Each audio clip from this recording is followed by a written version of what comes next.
നല്ല സിനിമയാണ്, family entertainment സിനിമയായിട്ട് തോന്നി. പിന്നെ ബഷീരെയും മുകേഷിനെയും പോകുമ്പോൾ അടിപൊളിയായിരുന്നു. മൊത്തത്തിൽ കണ്ടോണ്ടിരിക്കാൻ നല്ല സിനിമയാണ്. മുകേഷ് ചേട്ടൻ എങ്ങനെ ഉണ്ടായിരുന്നു? മുകേഷ് ചേട്ടൻ്റെ കോമഡി കാര്യങ്ങളൊക്കെ. മുകേഷ് ചേട്ടൻ്റെ കഥാപാത്രം നല്ല, ഇപ്പം നമ്മുടെ ഒരു പഴയ കാലത്തെ ആൾക്കാർ ഒരു ജാതി ബേസിക്കലി മതത്തിന് ബേസിൽ നിൽക്കുന്ന ഒരു ക്യാരക്ടർ എങ്ങനെ കൊണ്ടുപോകണം, ആ രീതിയിൽ തന്നെ മുകേഷ് ചേട്ടൻ കൊണ്ടുപോയി. അവസാനം നല്ല രീതിയിൽ തന്നെ അവസാനിച്ചു. എല്ലാവരും കാണാൻ പറ്റിയ നല്ല സിനിമയാണ്. എങ്ങനെ ഉണ്ടായിരുന്നു? ഒരു ഫസ്റ്റ് ഹാഫിൽ ഫുൾ കോമഡിയാണ്, രണ്ടാമത്തെ സെഗ്മെന്റ്സ് കാണിക്കുന്നത് ഫാമിലി എൻ്റർടൈനറാണ്. പിന്നെ ഞാൻ ദൂരാണ് കോമ്പിനേഷൻ ഉപദേശിച്ച് തകർത്തത് മലയാളം ഒരു ഗ്രേറ്റ് ആക്ടേഴ്സ് വിജയ് ചേട്ടനും സിൽവേറ്റി ബ്രാഹ്മണയും നടൻ ചെയ്തത് ഫിലിം നെഗറ്റീവാണ്, കുറച്ചും നിലവാരം കൂട്ടാമായി കോമഡി സൈനെല്ലാം അവസാനം വരുന്നത് വലിയൊരു താരനിരയാണ്. നല്ലൊരു ഫാമിലി പടമാണ്, കണ്ടിരിക്കാം. ചിലപ്പോൾ അവരുടെ മൂവിയിൽ പറയാം, കണ്ടിരിക്കാം. ബ്രാഹ്മണിക്സ് കൊണ്ട് കാണിക്കുന്നത് കണ്ടിരിക്കാൻ ഒരുപാട് താരനിര അനൗൺസ് ചെയ്യാറ് ഒരുപാട് പേരുണ്ട്. സൈനെല്ലാം അവസാനം വരുന്നത് കോമഡി കാര്യങ്ങളാണ്. തുർക്കിയിലാണ് അവിടെ, തുർക്കിയിൽ ഞാനുള്ള കോമ്പിനേഷനാണ്. വിജയ് ചേട്ടൻ തകർത്തൻ നൈസുമായിട്ട് വേണം ഗ്രേറ്റസ്റ്റ് ആക്ടേഴ്സാണ്. പിന്നെ ഡയറക്ഷൻ നല്ലതാണ്, കുറച്ചും നിലവാരം കൂട്ടായി. ലാഗൊന്നും ഫസ്റ്റ് ഹാഫ് കോമഡിയാണ്, സെക്കൻഡ് ഹാഫ് പക്കാർ ഫാമിലി പടമാണ്, കണ്ടിരിക്കാൻ പോകും. It's a family movie. I recommend the entire family to watch it together. And I love Durga in this.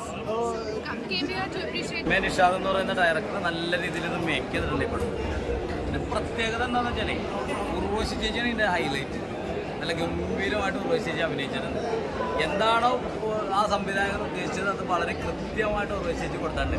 പിന്നെ മുകേഷ് ഏട്ടൻ ഉർവശി ചേച്ചി രണ്ടുപേരും നല്ല എന്താ പറയുക, നല്ല അടിപൊളി ജോഡിയാണ്. ഇതൊക്കെ പണ്ട് കുറേ പടങ്ങളിലൊക്കെ അഭിനയിച്ച് നമ്മൾ കണ്ടിട്ടുള്ളതല്ലേ, പക്ഷെ അതിൽ നിന്നൊക്കെ ഉർവശിച്ചിയുടെ അഭിനയമൊന്നും ഉർവശിച്ച് മറന്നു പോയിട്ടില്ല.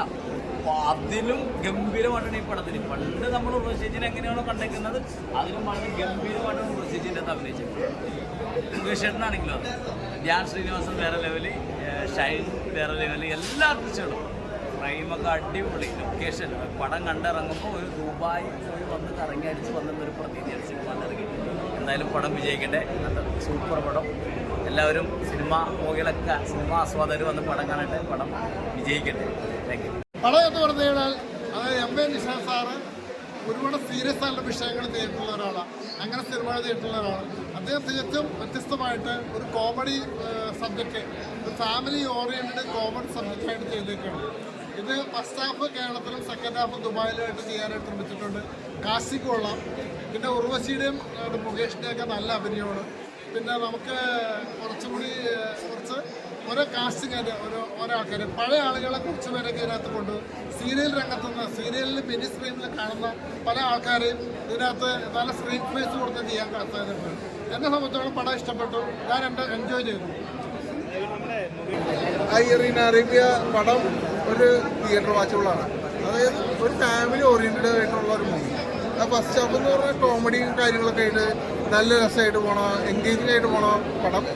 ലാസ്റ്റ് ക്ലൈമാക്സ് ആയപ്പോൾ ഒരു ഫാമിലി കണക്റ്റ് ആയിട്ടുള്ളൊരു കഥയിലേക്ക് കൊണ്ടുവന്ന് നിർത്തിയിട്ടുണ്ട്. അതൊക്കെ രസമായിട്ട് വന്നിട്ടുണ്ട്. എന്തുകൊണ്ടും നല്ല രസമുണ്ട്. അതായത് പിന്നെ ഇതിൽ പടത്തിൽ എടുത്തു പറയേണ്ടത് അതിൻ്റെ BGM, അതായത് മ്യൂസിക്കൊക്കെ, അതായത് സൗദി മറ്റേ ദുബായിലുള്ള ഒരു മ്യൂസിക്കൊക്കെ അതൊക്കെ നല്ല രസമായിട്ട് വന്നിട്ടുണ്ട്.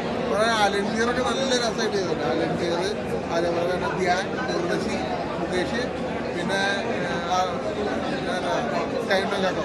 ഷൈനൊക്കെ അധികം റോളില്ലാത്ത പോലെ തോന്നി. എന്നാലും ഉള്ളത് പുള്ളി മികച്ച് ചെയ്തിട്ടുണ്ട്. എന്തായാലും പടം തീർവാചമാണ്.